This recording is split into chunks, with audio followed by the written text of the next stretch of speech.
Hello दोस्तों। आज हम लोग पार्ट 2 अरिहंत का प्राचीन इतिहास का अरिहंत का बुक से देखेंगे। इसका एक वीडियो मैंने कल ही अपलोड कर दिया है। जो भी नए नए हैं वो जा कर के देख ले। पहला पार्ट सिंधु सभ्यता का। आज हम लोग वैदिक संस्कृति पढ़ेंगे एशियन प्राचीन भारत का अरिहंत बुक से। तो हम लोग शुरू करते हैं। पहला टॉपिक है एशियंट वैदिक सभ्य संस्कृति। एक मिनट। तो शुरू करते हैं हम लोग अध्याय 3 प्राचीन भारत का अरिहंत की बुक से। आज हम लोग पढ़ेंगे वैदिक संस्कृति। पहला ये इसको देख लेते हैं कुछ क्या इसके बारे में लिखा गया है। भारत में आर्यों के द्वारा सप्त सैंधव क्षेत्र में जिस संस्कृति का विकास हुआ उसे वैदिक संस्कृति के नाम से जाना जाता है। वैदिक संस्कृति के लोग के आर्थिक, सामाजिक एवं राजनीतिक जीवन तथा उनकी सैद्धांतिक आस्थाओं को जानने के लिए इसे 2 कालों पूर्व वैदिक अर्थात ऋग्वैदिक काल एवं उत्तर वैदिक काल में बांटा जाता है। ये पॉइंट को नोट कर लीजिएगा। कौन कौन से भाग में बांटा जाता है? एक वैदिक और दूसरा ऋग्वैदिक काल। ये दोनों एक ही है, वैदिक या ऋग्वैदिक काल तथा उत्तर वैदिक काल। ये 2 भाग में बांटा जाता है। आगे देखते हैं। वैदिक संस्कृति ने समाज एवं धर्म के क्षेत्र में महत्वपूर्ण योगदान दिया। ये तो था इस चैप्टर में मुख्य भूमिका के रूप में। और आइए हम लोग टॉपिक पे चलते हैं।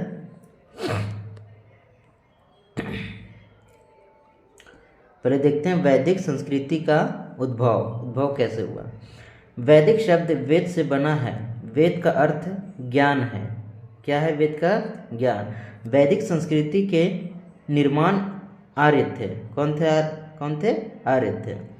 वैदिक संस्कृति में आर्य शब्द का अर्थ है श्रेष्ठ, उत्तम, अभिजात्य, कुलीन तथा उत्कृष्ट।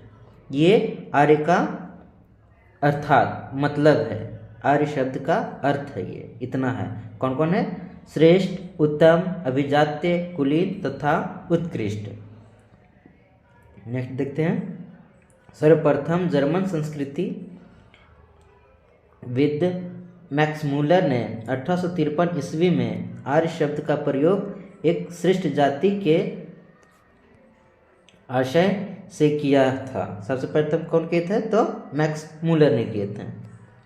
भारत में आर्य की भाषा संस्कृति थी। क्या संस्कृत थी? आर्य की भाषा कौन सी थी? संस्कृत थी। भारत में आर्यों की जानकारी ऋग्वेद से मिलती है, जो हिंद यूरोपीय भाषाओं का सबसे पुराना ग्रंथ है। कहाँ से मिलती है? तो ऋग्वेद से मिलती है। इनमें आर्य शब्द का 36 बार उल्लेख है। इराक से प्राप्त 1600 ईस्वी पूर्व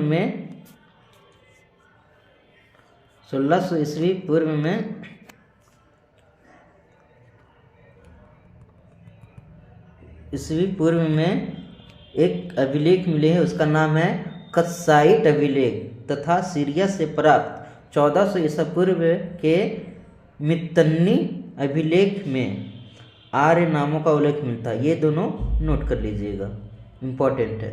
कहाँ से उल्लेख मिलते हैं? तो कस्साइट और मित्तन्नी से, जिससे पश्चिमी एशिया में आर्य भाषियों की उपस्थिति का पता चलता है। आर्यों के मूल निवास स्थान के संदर्भ में विद्वानों के बीच मतभेद है। अभी भी मतलब एग्जैक्ट पता नहीं चला है, मतभेद है। सर्वाधिक मान्य मत के अनुसार आर्यों का मूल निवास अल्पास पर्वत के पूर्वी क्षेत्र यूरेशिया माना गया है। ये सर्वाधिक मान्यता इसी को दिया गया है। नेक्स्ट देखते हैं, आगे देखते हैं हम लोग। देखिए सब विद्वानों के द्वारा दिया गया ये कथन है। आर्य कहाँ के निवासी थे? मैक्स मुलर ने मध्य एशिया माना, जिसे बैक्टीरिया भी कहते हैं। इसे नोट कर लीजिए कि मध्य एशिया की जगह पे आपको बैक्टीरिया भी दे सकता है। बाल गंगाधर तिलक ने उत्तरी ध्रुव को, हमारे पृथ्वी के उत्तरी ध्रुव को, और अविनाश चंद्र दास ने सप्त संध्या प्रदेश को, दयानंद सरस्वती ने तिब्बत को, और नेहरिंग एवं प्रोफेसर गार्डन चाइल्ड ने दक्षिणी रूस को, गंगानाथ झा ने ब्रह्मर्षि देश को, और गैल्स महोदय ने हंगरी तथा डेंग्यूब नदी की घाटी को माना है। इतने ये विद्वानों का मत है कि मतलब आर्य लोग कहाँ से आए थे, उनका मूल निवास कौन थे, कहाँ से था। नेक्स्ट देखते हैं हम लोग। इसमें से इम्पोर्टेंट हो जाएगा मैक्स मुलर, बाल गंगाधर तिलक, दयानंद सरस्वती, और ये इसका ले लीजिएगा प्रोफेसर गॉर्डन चाइल्ड का। आगे हम लोग देखते हैं। आगे लिखा है 1400 ईस्वी ईसा पूर्व के बोगस कोई यानी कि एशिया माइनर किसे कहते हैं? बोगस कोई को के अभिलेख में ऋग्वेद काल के देवताओं, कौन कौन से देवता? तो इंद्र, वरुण, मित्र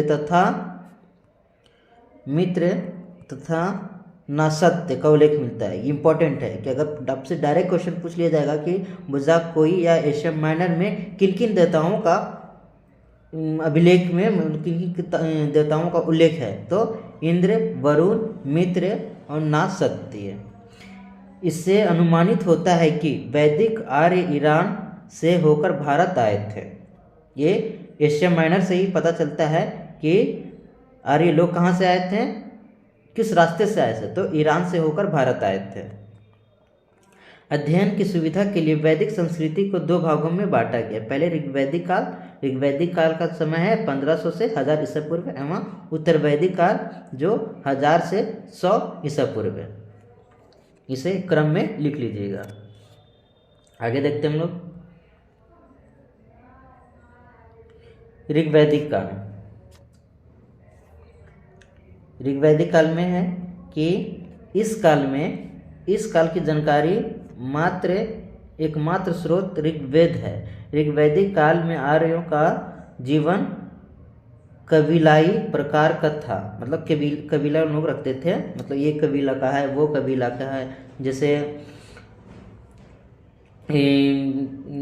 कबीले में मतलब पहले जैसे अभी हम लोग जैसे मोहल्ला कहते हैं, उस टाइप का उस समय कबीला रहा करता था। आर्यों का कबीला था जहाँ उनका जीवन अस्थायी प्रकार का होता था एवं युद्धों की प्रधानता थी। उन लोग में युद्ध की प्रधानता थी, क्योंकि मतलब अपने समाज को विस्तार करने के लिए विभिन्न प्रकार के जो दिनचर्या मतलब दैनिक जीवन में जो उपयोग होते थे, तो वो उससे पाने के लिए संघर्ष करना पड़ता था।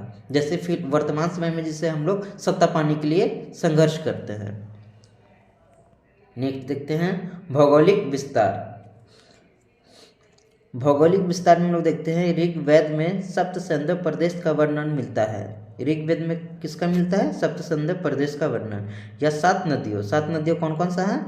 तो सिंधु जिसे सुवासा कहा गया, सतलज शतुद्री जिसे कहा गया, व्यास को विपाशा, ये प्राचीन नाम है। रावी परुष्णी, चेनाब को आकस्नी, झेलम को विस्तता तथा घग्घर को सुषामा से घिरा क्षेत्र था। ये विस्तार है, भौगोलिक क्षेत्र है। किसका भौगोलिक क्षेत्र है? तो वैदिक संस्कृति का, जिसमें सिंधु सभ्यता का वैदिक संस्कृति चल रहा था, उस समय का ये क्षेत्र है। ऋग्वेद में अफगानिस्तान की 4 नदियाँ, किन किन नदियों को? तो कुंभा जिसे वर्तमान में काबुल कहते हैं, क्रुमु जिसे वर्तमान में कुर्रम कहते हैं, गोमती जिसे गोमल कहते हैं, और सुवस्तु जिसे सुवात का उल्लेख है। ये 4 नदियां हैं। आपसे डायरेक्ट क्वेश्चन पूछा जा सकता है कि अफगानिस्तान की किन नदियों का उल्लेख किया गया है या नहीं किया गया है, तो ये दे देगा और एक अदर दे देगा। तो इस टाइप से क्वेश्चन पूछा जाने की संभावना बनती है। इससे स्पष्ट है कि आर्य सर्वप्रथम पंजाब और अफगानिस्तान क्षेत्र से आए थे। ऋग्वेद के सती नदी सूक्त में 21 नदियों का उल्लेख है। कितनी नदियों का? तो 21 नदियों का, जिनमें सिंधु नदी सर्वाधिक उल्लेख है। सिंधु नदी को सर्वाधिक बार उल्लेख किया गया है। ऋग्वैदिक आर्यों का सबसे पवित्र नदी सरस्वती को माना गया। सर्वाधिक अगर आपसे पूछा जाएगा तो हो जाएगा सिंधु। अगर पूछा जाएगा कि पवित्र नदी किसे माना गया है तो ये हो जाएगी सरस्वती, जिसे माते तमा, देवी तमा एवं नदी तमा कहा गया है। ये सरस्वती को किस नाम से भी जाना गया है? तो मते तमा, देवी तमा एवं नदी तमा भी कहा गया है। नदी सूक्त में विपाशा यानी व्यास को, व्यास नदी जो वर्तमान समय में पहले उसे का प्राचीन नाम था विपाशा नदी का उल्लेख नहीं है, यानी नदी सूक्त में व्यास नदी का उल्लेख है ही नहीं। Note the point.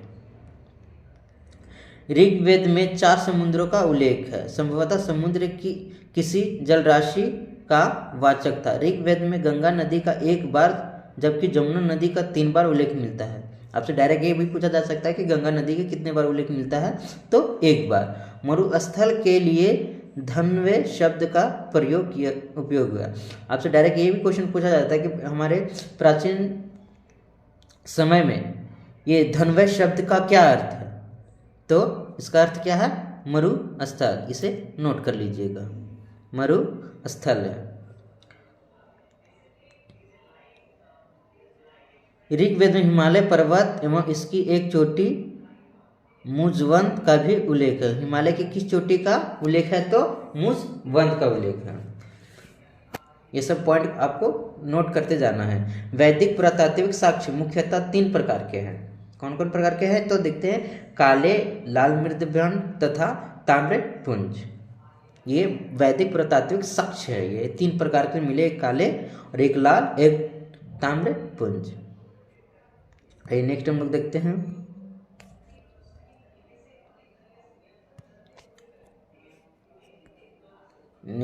देखते हैं,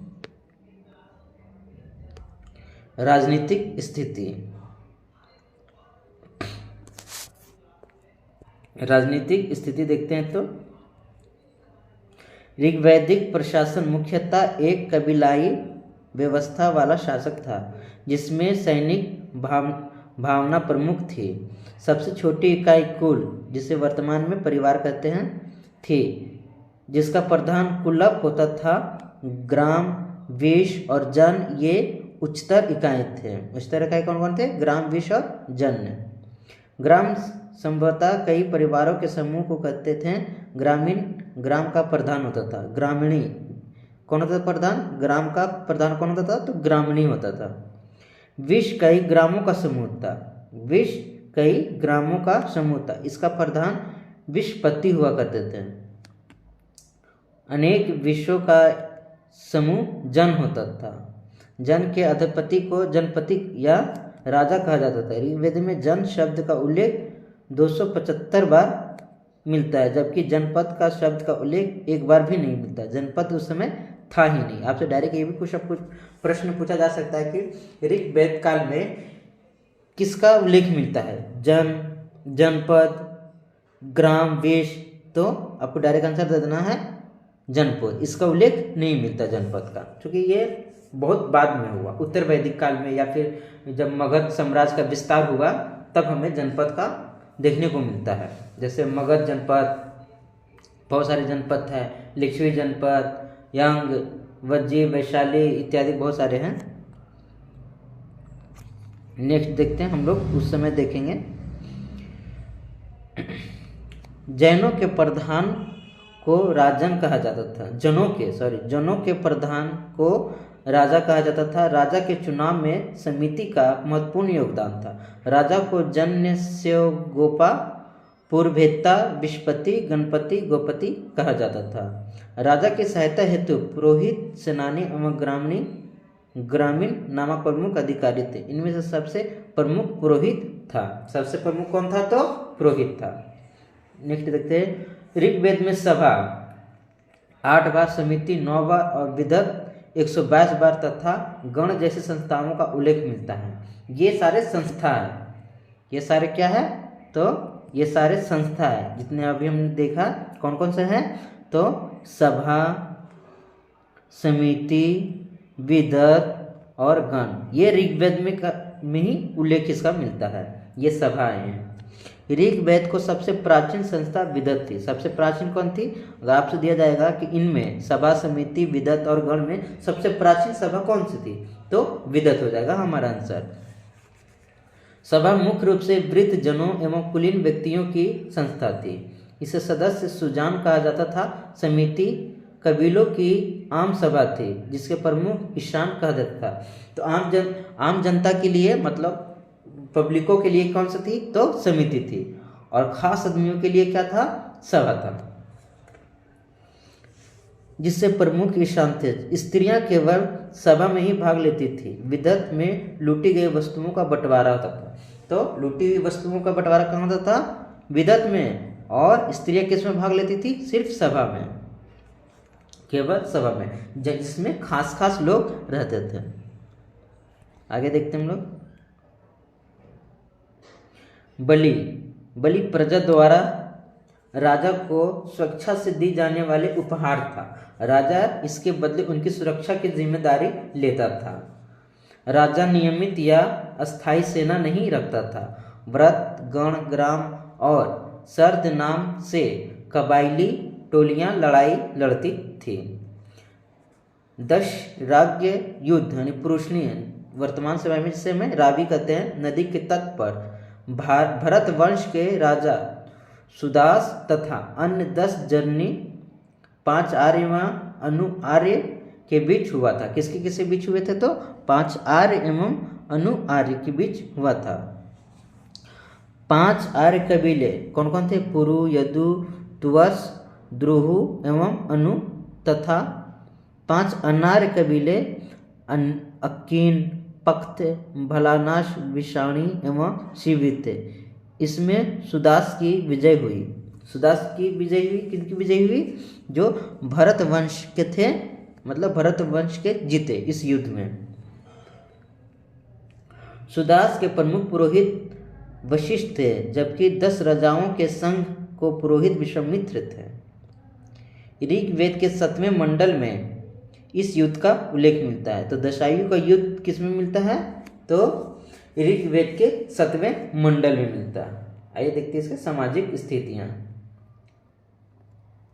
सामाजिक स्थितियां क्या क्या है, तो ऋग्वैदिक समाज में संगठन के आधार गोत्र था। संगठन का आधार क्या था, गोत्र था, जो प्रत्येक व्यक्ति की पहचान का आधार था।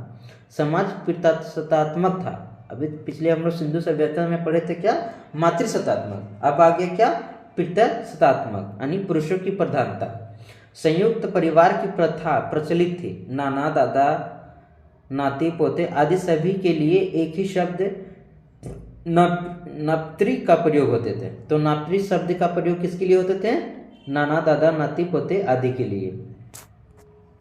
ऋग्वेद के 10वें मंडल में वर्णित पुरुष सूक्त में 4 वर्णों का वर्ण मिलता है। इंपॉर्टेंट पॉइंट जो अभी है, ब्राह्मण, क्षत्रिय, वैश्य और शूद्र, वो किस में पाए जाते हैं, तो 10वें मंडल में मिलता है। इनमें से कहा गया है कि ब्राह्मण परम पुरुष के मुख से, क्षत्रिय भुजाओं से, वैश्य जांघों से और शूद्र पैरों से उत्पन्न हुए। इस काल में व्यवसाय के आधार पर ही समाज का विभेद प्रारंभ हुआ। इस समय से प्रारंभ हो गया। जिसे अभी हम लोग बहुत सारे ओबीसी में, बहुत सारे ओबीसी, एससी, जनरल, ईबीसी है ना, तो उस समय ये चारों थे। आगे देखते हम लोग।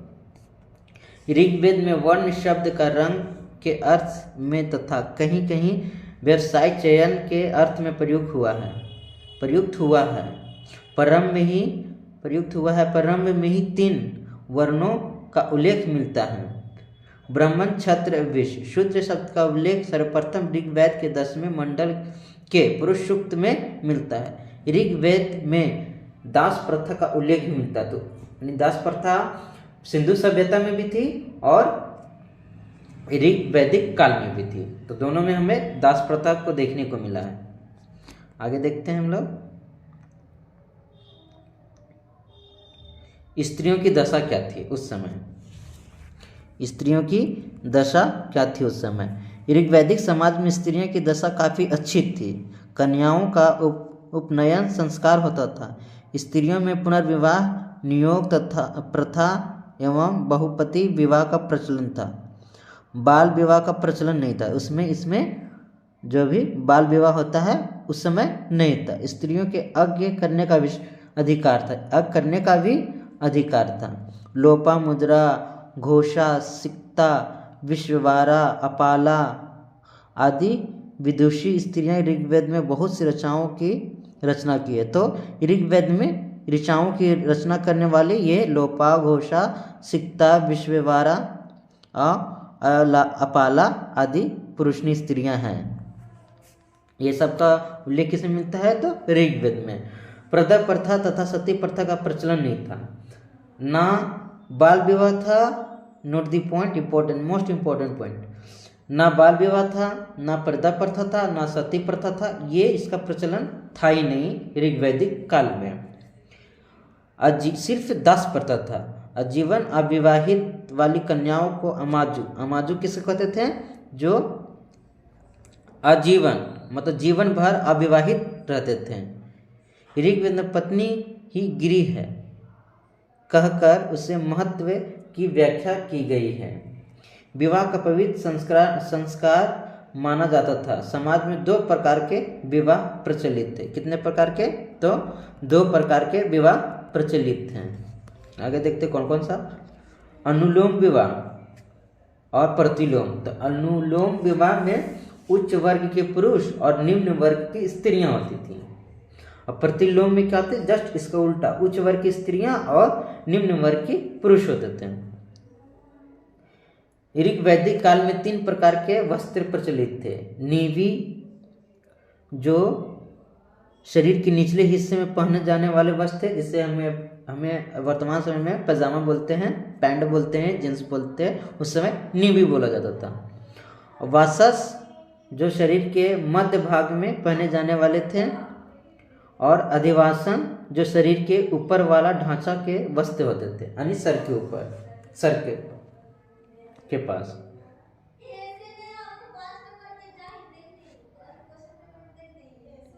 नेक्स्ट देखते हैं हम लोग,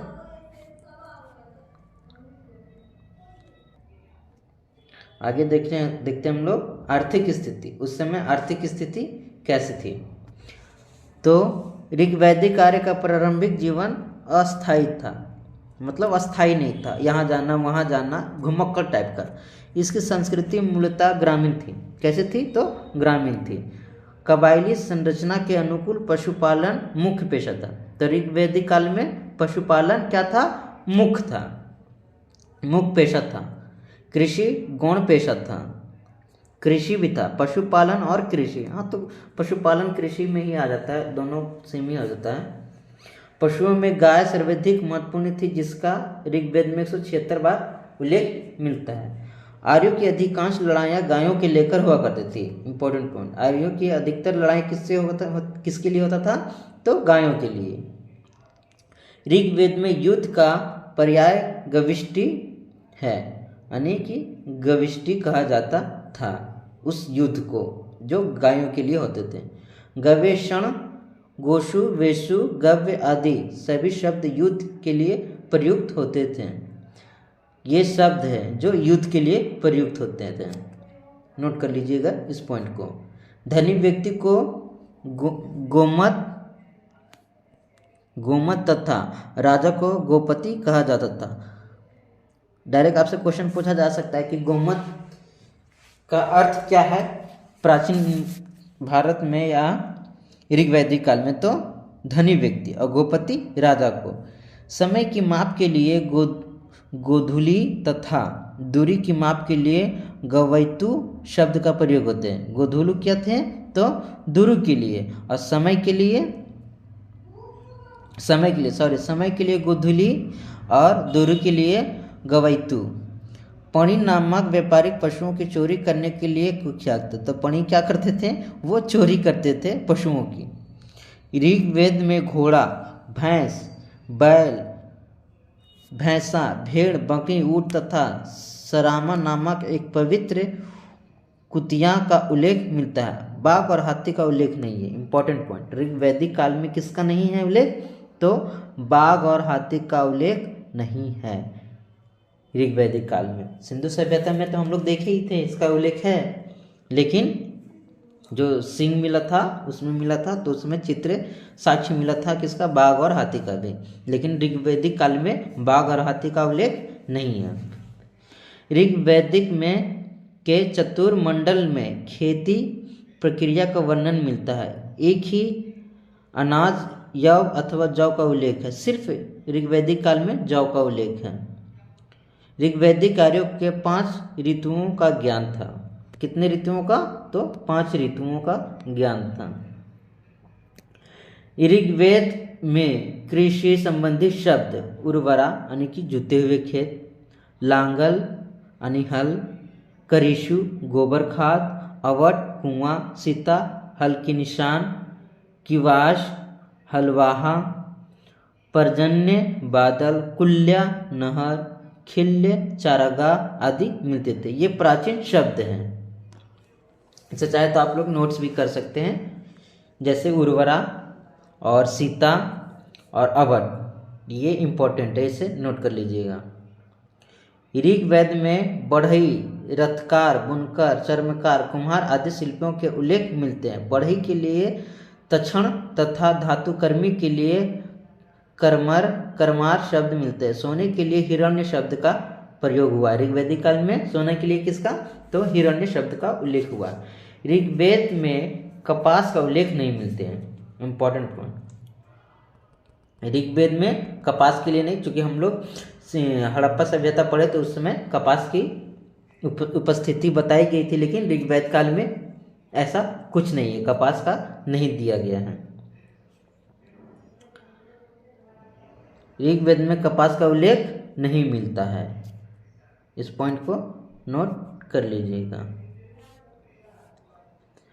इस काल में ऋण देकर ब्याज लेने वाले को बेकनाट, सुदखोर कहा जाता था। बेकनाट किसका अर्थ क्या था, तो सुदखोर को। आगे देखते हैं हम लोग इसकी धार्मिक स्थितियां। धार्मिक स्थिति, आर्य बहुदेववादी होते हुए भी एकेश्वरवाद में विश्वास करते थे। इस समय प्राकृतिक शक्तियों का मानवीकरण कर उनकी पूजा की गई। अज्ञों का महत्वपूर्ण स्थान था, वे प्रमुख रूप से प्राकृतिक पूजा थे। हड़प्पा में भी हम लोग देखें तो उसमें भी प्राकृतिक पूजा, और ऋग्वेद में भी देखें तो इसमें भी प्राकृतिक पूजा। प्रकृति के प्रतिनिधित्व के रूप में आर्यों के देवताओं की 3 श्रेणी थी। कौन कौन, तो आकाश के देवता सूर्य, धौस, वरुण, मित्र, पूषण, विष्णु, सावित्री इत्यादि, आदित्य, उषा, अश्विनी, ये आकाश के देवता थे। अंतरिक्ष के देवता इंद्र, रुद्र, मरुत, वायु, पर्जन्य, आप, मातृष्यमन आदि थे। अब पृथ्वी के देवता अग्नि, सोम, पृथ्वी, बृहस्पति, सरस्वती आदि थे। ऋग्वेद में इंद्र का वर्णन, ऋग्वेद में इंद्र का वर्णन सर्वाधिक प्रतापी एवं लोकप्रिय देवता के रूप में किया गया है, जिसे 250 सूक्त समर्पित है। इंद्र को आर्यों का युद्ध नेता कहा जाता था तथा वर्षा, आंधी, तूफान का देवता कहा जाता था। नोट दी पॉइंट, बहुत इंपॉर्टेंट पॉइंट है ये इंद्र के बारे में, यहाँ से यहाँ तक आप लोग नोट कर लीजिएगा। ऋग्वेद में 5वें मंडल में अग्नि सूक्त है। किसमें है, तो 5वें मंडल में अग्नि सूक्त का उल्लेख है। ऋग्वेद में अग्नि की स्तुति में 250 सूक्त, ये दूसरे सबसे महत्वपूर्ण देवता थे। पहले में कौन थे, तो इंद्र, और दूसरे में अग्नि। इस काल में अग्नि देवताओं तथा मनुष्य के बीच मध्यस्थ था। इसके माध्यम से देवताओं की आहुतियां दी जाती थी। तीसरा प्रमुख देवता वरुण थे, जो जल निधि का प्रतिनिधित्व करता था। वरुण को ऋत से गोपा कहा जाता था। ऋग्वेद में 9वें मंडल में सोम की स्तुति है। सोम का पेय पदार्थ का देवता माना जाता है। तो ध्वज को ऋग्वैदिक कालीन देवों में सबसे प्राचीन माना गया है। किसको माना गया है? तो सबसे प्राचीन किसे माना गया है? ध्वज को, यानी कि सोम को, सोम देवता को। आइए एक नज़र में हम लोग देखते हैं किन किन को क्या क्या माना जाता था। मरुत मतलब तूफान का देवता, पुरजन्य वर्षा का देवता, सरस्वती नदी देवी, बांध की विदाई की देवी, पुषण पशुओं के देवता, अरण्ययानी जंगल की देवी, यम मृत्यु का देवता, मित्र शपथ या प्रतिज्ञा का देवता, अश्विनी चिकित्सा का देवता। इसमें से इम्पोर्टेंट तो ये अर्णक्य और मारुति और अश्विनी, ये तीनों इम्पोर्टेंट है, इसे आप नोट कर लीजिएगा। गायत्री मंत्र का उल्लेख, गायत्री मंत्र का उल्लेख ऋग्वेद के 3 मंडल में मिलता है। इसके रचनाकार विश्वामित्र थे। यह सूर्य देवता को समर्पित है। किस देवता को समर्पित है? तो गायत्री मंत्र सूर्य देवता को। देवताओं की उपासना की मुख्य रीति स्तुति पाठ करना तथा यज्ञ बलि अर्पित करना था। स्तुति पाठ पर अधिक जोर था, जिसे हम लोग वर्तमान समय बलि देते हैं और यज्ञ कराते हैं, हवन कराते हैं, तो उस समय भी था। ऋग्वैदिक कालीन लोगों की उपासना करते थे। उपासना का दृष्टिकोण भौतिकवादी था। पुनर्जन्म की अवधारणा नहीं थी। इसमें पुनर्जन्म का अवधारणा नहीं थी, लेकिन हम हड़प्पा सभ्यता में था। यज्ञ की तुलना में प्रार्थना ही अधिक प्रचलित था। प्रार्थना क्या था? प्रचलित था। अब यहाँ से हम लोग का उत्तर वैदिक काल प्रारंभ होता है। मतलब हम लोग देखे हैं कि जो हमारे 2 भाग में बांटा गया था, एक ऋग्वैदिक काल और दूसरा उत्तर वैदिक काल। ऋग्वैदिक काल मतलब 1000 ईस्वी 1500 से 1000 ईसा पूर्व, और उत्तर वैदिक काल 1000 से 600 ईसा पूर्व के बीच। तो आइए देखते हैं हम लोग उत्तर वैदिक काल। इस काल के अध्ययन के लिए सामवेद, यजुर्वेद, अथर्ववेद तथा ब्राह्मण ग्रंथ का उपयोग है। उत्तर वैदिक काल में आर्यों के जीवन की अस्तित्व आया है। कृषि का महत्व व्यापक रूप से बढ़ा हुआ विंध्याचल के उत्तर में संपूर्ण क्षेत्र पहुंचने में सफल हुए। इसका विस्तार देखते हैं उत्तर वैदिक काल का। हमारा पॉइंट चल रहा उत्तर वैदिक काल। ऋग्वैदिक काल समाप्त हो गया। उत्तर वैदिक काल में आर्यों के प्रसार का वर्णन शतपथ ब्राह्मण के विदेह माधव की कथा में मिलती है। तो उत्तर वैदिक काल की जानकारी कहाँ से मिलती है हम लोग को? शतपथ ब्राह्मण ग्रंथ से। शतपथ ब्राह्मण में रेवा यानी कि नर्मदा नदी का उल्लेख है। ऋग्वैदिक साहित्य में त्रिकबुध, कौच, मैकांग आदि पर्वतों का भी उल्लेख है, जो पूर्वी हिमालय यानी कि ऋग्वैदिक काल में भी और उत्तर वैदिक काल में भी हिमालय का जिक्र किया गया है। आगे देखते हैं। ऋग्वैदिक आर्यों ने ब्रह्मवर्त से आगे बढ़कर गंगा, यमुना, दोआब तथा उसके निकट के क्षेत्र पर अधिकार करके उसका नाम ब्रह्मर्षि देश रखा। तत्पश्चात हिमालय और विंध्याचल के मध्य क्षेत्र के अधिकार करके उसका नाम मध्य देश रखा। कालांतर में संपूर्ण उत्तरी भारत उनके अधिकार में आ गए थे, जिसका नाम आर्यवर्त पड़ा। तो कौन? उत्तरी भारत, जो फिलहाल यूपी, बिहार, हरियाणा और जम्मू कश्मीर, दिल्ली, उत्तराखंड, ये सब आदि क्या है? उत्तरी भारत हैं। अब देखते हैं राजनीतिक स्थिति कैसी थी। राजनीतिक स्थिति उत्तर वैदिक काल में पहली बार क्षेत्रीय राज्यों का उदय हुआ। क्षेत्रीय राज्यों का उदय कब हुआ? तो उत्तर वैदिक काल में, ना सभ्यता में थी, ना हड़प्पा सभ्यता में थी, ना ऋग्वैदिक काल में थी। था आय प्रारंभ कब हुआ? तो उत्तर वैदिक काल में। पुरु एवं भरत कबीला मिलकर कुरु तथा तुर्वस एवं क्रीवी मिलकर पंचाल कहलाए। प्रारंभिक कुरुओं की राजधानी आसंदिवत थी, जिसके अंतर्गत कुरुक्षेत्र, सरस्वती एवं दुष्दिति के बीच की भूमि सम्मिलित था। बाद में यह हस्तिनापुर इनकी राजधानी बनी। तो कुरु की पहला कौन था? पहला राजधानी कौन सा? कुरुक्षेत्र, और दूसरा हस्तिनापुर, याद नोट कर लीजिएगा। पंचालों की राजधानी कपिल्य थी। पंचालों के प्रसिद्ध शासक प्रवाहन जयवाली विद्वानों के संरक्षण थे। शतपथ ब्राह्मण में पंचाल को वैदिक सभ्यता का सर्वश्रेष्ठ प्रतिनिधित्व कहा गया है। उत्तर वैदिक काल में पंचाल सर्वाधिक विकसित राज्य था। तो कौन थे? पंचाल सबसे विकसित राज्य था। उत्तर वैदिक काल में छोटे छोटे जन मिलकर जनपद में परिवर्तन हो गए। देखिए यहाँ से आप जनपद का विवरण मिलना शुरू हो गया। इससे पहले हम लोग ऋग्वेद में जनपद का कहीं उल्लेख नहीं मिला। इस समय राष्ट्र शब्द का प्रयोग भी पहली बार हुआ। तो पहली बार आप प्रश्न पूछा जा सकता है कि राष्ट्र शब्द का प्रयोग किस काल से प्रारंभ हुआ? ऋग्वैदिक काल, हड़प्पा सभ्यता, या फिर उत्तर वैदिक काल, या इत्यादि। तो आंसर क्या हो जाएगा हम लोग का? उत्तर वैदिक काल से। राजा की उत्पत्ति के सिद्धांत सर्वप्रथम ऐतरेय ब्राह्मण से मिलता है। ऐतरेय ब्रह्म ग्रंथ है जिसमें किसकी? राजा की उत्पत्ति का सिद्धांत का उल्लेख सर्वप्रथम किया गया है। अधिकारों में वृद्धि के परिणाम स्वरूप अलग अलग दिशाओं के राजा के नाम अलग अलग होने लगे।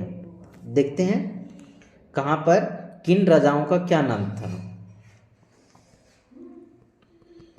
तो पूर्वी क्षेत्र के राजा को सम्राट कहा जाता था। पश्चिमी को स्वराट कहा जाता था। उत्तरी राज्य को, उत्तरी क्षेत्र को विराट कहा जाता था। दक्षिणी को भोज कहा जाता था। मध्य को राजा कहा जाता था। ये इंपॉर्टेंट पॉइंट, डायरेक्ट क्वेश्चन पूछा जाता है कि प्राचीन या उत्तर वैदिक काल में दक्षिण के राजा को क्या कहा जाता था, किस नाम से जाना जाता था? तो भोजराज। इस तरह से पूछा जाता है, या फिर मिलान करने के लिए दे दिया जाएगा। एक तरफ क्षेत्र, एक तरफ राजा का नाम। राजा के राज्याभिषेक के लिए राजसूय यज्ञ के द्वारा संपन्न होते थे। तो राज्याभिषेक के लिए राजसूय यज्ञ, जिसका विस्तृत विवरण या वर्णन शतपथ ब्राह्मण से मिलता है। राजा की सहायता के लिए उच्च कोटि के अधिकारी थे जिन्हें रत्नीन कहा गया है। ये कान में रत्न धारण करते थे, शायद इसके लिए उसे रत्नीन कहा गया। अब देख लेते हैं थोड़ा शतपथ ब्राह्मण ग्रंथ में क्या है। इसमें 12 रत्नियों का उल्लेख है। पुरोहित जो अभी फिलहाल भी है, जो वर्तमान समय में जिस धार्मिक कार्यों करता है, जिसे अभी हम लोग करते हैं, हर एक अपना अपना पंडित जी जो होते हैं उसे पुरोहित कहते थे। सेनानी यानी सेनापति। सूत मतलब राजा के सारथी जो रथ चलाते थे। ग्रामणी ग्राम का प्रधान, जो हम लोग पहले पढ़ चुके हैं ऋग्वैदिक काल में भी। भागदूत यानी कर संग्रह करता, यानी कि इनकम टैक्स ऑफिसर टाइप का। संग्रहित्री यानी कोषाध्यक्ष, जिसे वित्त मंत्री कह सकते हैं। अछवाप वाला, अछवाप जो पासे के खेल में राजा का सहयोगी होते थे, यानी कोच होते थे उस खेल में। रथकार, रथ का निर्माण करने वाला। गोविकर्तन्य, जंगल विभाग का प्रधान। महिषी, मुख्य रानी। पालागन यानी विदूषक दूत मित्र, एवं युवराज को राजकुमार कहा जाता था। सबसे प्राचीन संस्था विदत उत्तर वैदिक काल में समाप्त हो गई। विदत जो थी वो उत्तर वैदिक काल में ही समाप्त हो गई। राजा पर सभा और समिति का नियंत्रण समाप्त हो गया। अथर्ववेद में सभा और समिति का प्रजापति की 2 पुत्रियां कही गई। इंपॉर्टेंट पॉइंट, आपसे डायरेक्ट प्रश्न पूछा जा सकता है कि किस वेद में राजा की 2 पुत्रियां सभा एवं समिति का उल्लेख मिलता है? तो अथर्ववेद में। Important point. उत्तर वैदिक काल में राजतंत्र ही शासन का आधार था। कहीं कहीं गणतंत्र के उदाहरण भी मिलते हैं, अस्थायी सेना नहीं। इसमें भी अस्थायी सेना ना हड़प्पा में, ना ऋग्वैदिक में और ना ही उत्तर वैदिक काल में अभी अस्थायी सेना का कहीं जिक्र ही नहीं है। लेकिन हाँ, इसमें क्या कहीं कहीं गणतंत्र और कहीं कहीं राजतंत्र दोनों होते थे। शुद्ध एवं ग्रामीण का कर्तृन राजा बनाने वाला कहा गया है। राजा न्याय का सर्वोच्च अधिकारी होता था। तो उत्तर वैदिक काल में कौन होते थे? तो न्याय का जिस तरह अभी हम लोग का न्याय का कौन होते हैं? चीफ जस्टिस होते हैं ना, सुप्रीम कोर्ट का, सर्वोच्च न्यायालय के। तो उस समय कौन होते थे? तो राजा खुद हुआ करते थे। ब्राह्मणों का मृत्यु दंड नहीं दिया जाता था। उस समय ब्राह्मणों को दंड देना शायद पाप समझा जाता था, इसलिए नहीं दिया जाता था। उत्तर वैदिक काल में राजा अपनी प्रजा से नियमित कर वसूलने लगा, जिसे बलि, शुल्क या भाग कहा जाता था। तो ये पॉइंट इसे नोट कर लीजिएगा, ये अधिकतर क्वेश्चन पूछा जाता है एग्जाम में कि प्रजा से नियमित कर वसूलने लगा, जिसे का कर क्या है? बलि, शुल्क या भाग। कर को क्या कहा जाता था उत्तर वैदिक काल में? बलि, शुल्क या भाग कहा जाता है, जिसकी मात्रा 1/16 था। नेक्स्ट देखते हैं हम लोग।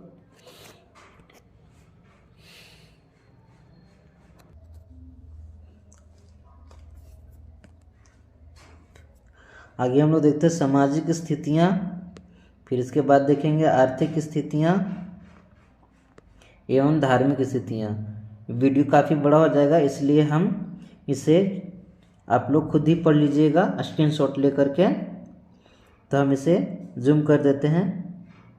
आर्थिक स्थितियाँ, सामाजिक स्थितियाँ और आर्थिक और प्रमुख यज्ञ, ये इसे नोट कर लीजिएगा, इम्पोर्टेंट है।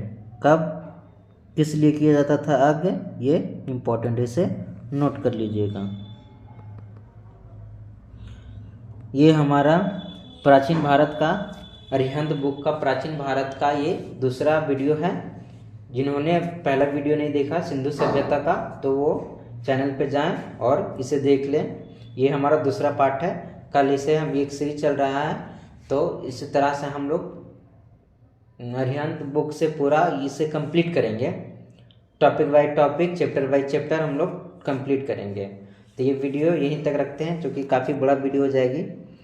और इसके बाद ये कंप्लीट करने के बाद इसका हम लोग MCQ लगाएंगे, तभी तो पता चलेगा कि हमने कितना याद किया, कितना समझा है, किस तरह से हम लोग क्वेश्चन को सॉल्व कर सकते हैं। तो इसका हम लोग चैप्टर वाइज MCQ भी लगाएंगे, लेकिन पूरा वीडियो, पूरा सीरीज खत्म समाप्त होने के बाद उसमें भी चैप्टर बाय चैप्टर ही, ज़्यादा नहीं, 10-15 मिनट का ही लगे रहेगा वीडियो बनाएंगे। उसके बाद आप लोग को दिया जाएगा और MCQ टाइप का रहेगा, तो उसे हम लोग देखेंगे। तो यह वीडियो, इसमें फैक्ट आप नोटिस खुद ही किए होंगे कि इसमें फैक्ट देखिए, इजी भी है और मॉडरेट भी है, दोनों। हम बोले थे प्रारंभ में, शुरुआत में बोले थे कि इजी टू मॉडरेट के लिए ये बुक बेस्ट है। इसलिए आप लोग अगर आज पास के दुकान में अगर कहीं मिलता है तो ले लीजिए, नहीं तो फिर फ्री मुफ्त में आइए, हम मुफ्त में पढ़ा रहे हैं। एक बार आप इसे पढ़िए, उसके बाद देखिए। अगर नहीं आपका 60% सही हुआ, हाँ, लेकिन एक शर्त है, पढ़िए और प्लस रिवीजन भी कीजिए और प्रैक्टिस सेट भी कीजिए, तभी आपको पकड़ाएगा। क्योंकि पढ़ना तो आसान है, पर उसे रिवीजन करना बहुत मुश्किल है। रिवीजन किए हुए ही याद रहते हैं प्रश्न। पढ़ तो हर कोई लेता है, लेकिन उसे रिवीजन करना इम्पोर्टेंट है, और साथ में प्रैक्टिस सेट लगाना। तो इसी के साथ ये वीडियो समाप्त करते हैं। प्लीज़ अगर आपको अच्छा लगा तो लाइक, सब्सक्राइब एंड शेयर कर दीजिएगा। Thank you.